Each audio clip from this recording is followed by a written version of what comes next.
aldizkako lan kontratua inposatu nahi die. Neurri horrek dakartzen eskubideen galera izugarria izanik.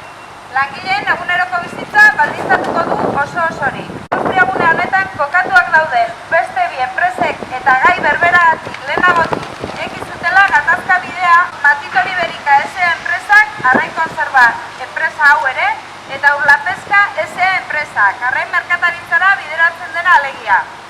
Hain da enpresari hauen aurpegia, hain da langileenganako axolagabekeria, azken muturreraino esplotatzearen prestutasuna badutela argi eta garbi usten baitigute. Enpresari hauen esana ez onartzea erabakitzen duen langilea, kaleratze bidean ipintzeko ere prest ditugu. Lab sindikatuak gaurko ekimen honen bidez argi utzi nahi du ez gaudela prest isiltzeko.